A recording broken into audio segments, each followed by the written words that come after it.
आयुरा. Sir, त्यांचं नाव आयुरा आयुष मोहिते आहे. राकेशने तिचं पूर्ण नाव सांगितलं आणि आदिराजला तिथे आपलं नाव असावं असा झटकन विचार चमकून गेला. छे, आपण चुकीचा विचार करतोय, तो मनाला सांगत होता. इथून पुढे आयुरा कामात असतानाच तिला आपल्यावर कोणीतरी नजर ठेवून आहे असा भास होत होता. इकडे तिकडे बघून तिने पुन्हा कामाला सुरुवात केली. तिला थोडं वेगळं वाटलं, पण तिला कामही करायचं होतं म्हणून तिने जास्त लक्ष दिलं नाही आणि आपल्या कामात लक्ष दिलं. पण असून नसून तिला आपल्यावर कोणाची तरी नजर जाणवत होती. पण स्टाफ तर आपापल्या कामात व्यस्त होता, तिच्याकडे कोणीच बघत नव्हतं. तिला नेमकं हेच कळत नव्हतं. कामाला लागून महिना झाला होता, असं कधी झालं नव्हतं आणि आजच अचानक काय हे नवीन तिला कळत नव्हतं.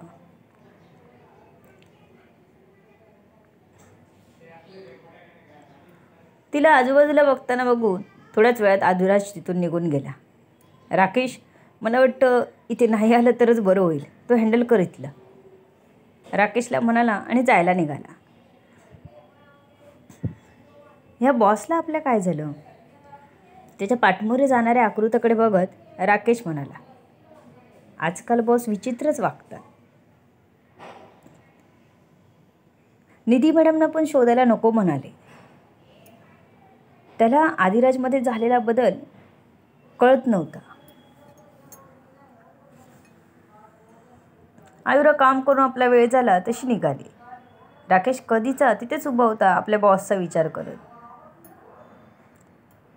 त्याला स्टाफचा आवाज आला तसं त्याचं लक्ष समोर गेला. बघितलं तर आयुराच समोरून येत होती. ती जवळच आली होती, त्यामुळे जास्त लांब पण कुठे पळता येणार नव्हतं. त्याने लगेच तिच्याकडे पाठ केली. ती निघून गेल्यावर त्याने मोठा श्वास सोडला. आजच त्याच्या बॉसने तिच्यासमोर येऊ नको असं सांगितलं होतं आणि नेमका आजच तो तिच्यासमोर आला होता, प्रकट झाला होता. त्याला आता काळजी घ्यावी लागणार होती. त्याने मनाशी ठरवूनच टाकलं, यापुढे येताना मास्क वापरायचा. आयुरा घरी पोचली तीच थोडं टेन्शनमध्येच. कारण आज सकाळीच आदिराजने बॉम्ब टाकून जो गेला होता,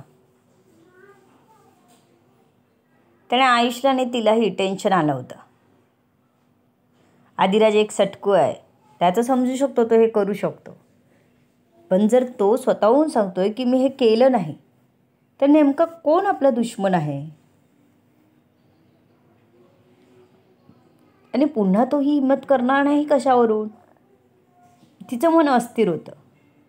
त्याला कधी एकदा घरी आलेलं बघते असं झालं होतं. आयुरा घरात येताच अवनी लगेच तिच्याकडे आली. सकाळी घाईत जरी तिला आठवलं नसलं तरी दिवसभर त्या विचाराने तिचं डोकं बनून गेलं होतं. ती पटपट पावलं टाकत आयुराकडे आली. आयु, नेमकं काय चाललंय, मला कळेल का? अवनीने काळजीनेच विचारलं. वहिनी म्हणत तिनेच उभ्या असलेल्या अवनीच्या कमरेलाच मिठी मारली आणि रडू लागली. इकडे अवनीचा जीव खालीवर होत होता. नक्की काय झालं म्हणून ही रडते? आयु, आता सांग ना काय झालं ते, जीव नुसता घाबरतो बघ, अवनी म्हणाली. वहिनी, ह्यांना कोणीतरी गाडीची टक्कर देणार होतं. नाही दिली, निघून गेला तो गाडीवाला. नाहीतर काय झालं असतं मला तर कल्पनाही करवत नाही, आयुरा अजूनच घट्ट मिठी मारत म्हणाली. तसं तिला थोपटत राहू दिलं अवनीने. मला सांग, तुम्हाला काय वाटतं, कोण असेल? अवनीने विचारलं. मला तर ह्या आदिराजवरच शंका होती, पण तो सकाळी मी नाही केलं असं म्हणाला, आयुरा बोलली. हो, तेव्हाच मी ऐकलं, पण सकाळी तुम्ही घाईत, मी घाईत, मग लक्षात नाही राहिलं विचारायला तुम्हाला. पण नंतर दिवसभर तो विषय डोक्यात राहिला. ते जाऊ दे, तुम्ही आता काय करणार आहात? अवनीने आयुषच्या काळजीने विचारलं. अजून तरी काहीच ठरवलं नाही आहे, पण हे आल्यावर बोलते त्यांच्याशी, आयुराने सांगितलं.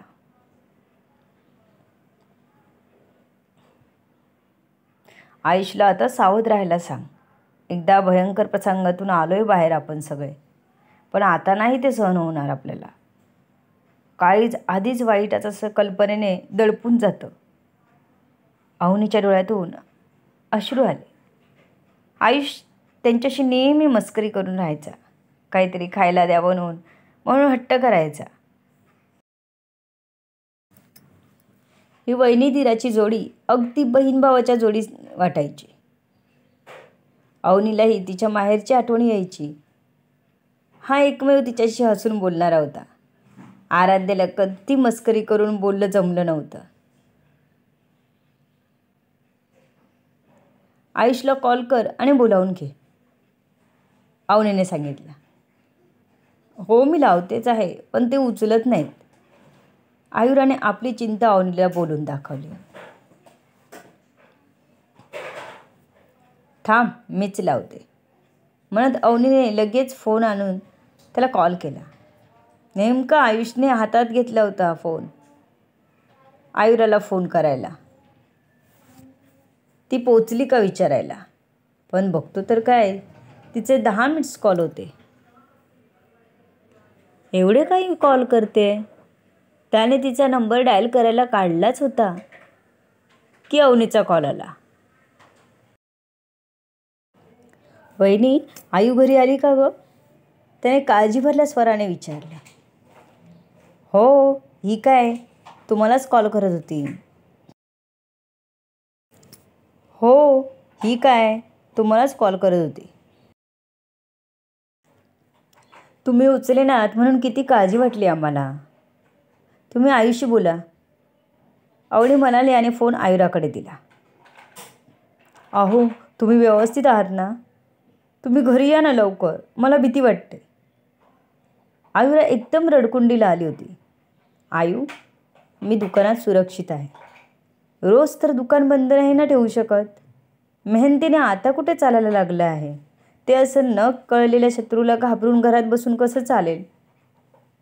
आपल्याला पण खर्च आहे ना, लोन फिटायचं आहे घेतलेलं. त्यामुळे हा विचार सोडून दे. आजचा दिवस येतोय लवकर. रोज असा फोन करून लवकर घरी या असं घाबरवायचं नाही, आयुषने तिला सांगितलं आणि दुकान बंद करून तो लगेच घरी निघाला. त्यालाही आयुराचा रडवा आवाज ऐकून हृदयात कालवाकालव झाली होती. म्हणूनच तो लगेच घरी निघाला होता.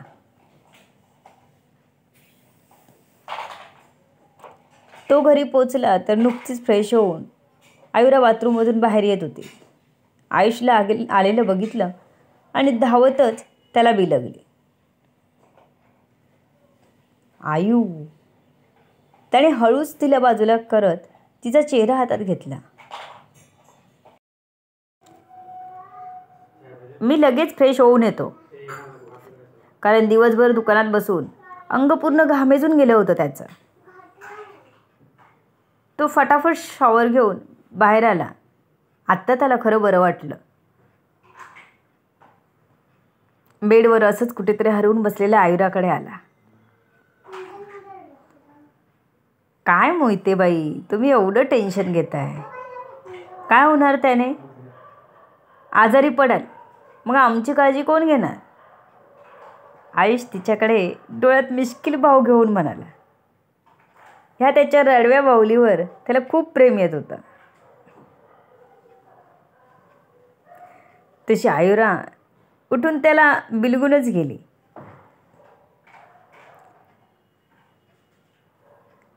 तू अशीच जवळ आलीस की मला अजून जवळ घ्यायला मन करतं, आयुष म्हणाला. तसं आयुरा लाजली. त्याच्यापासून दूर होऊन त्याला चापटी मारू लागली. नो, ये गुस्सा की मत करना. माहीत नाही काय होईल पुढे. आलेले हे क्षण असे भरभरून तुझ्या कुशीत जगून घ्यावेसे वाटतात.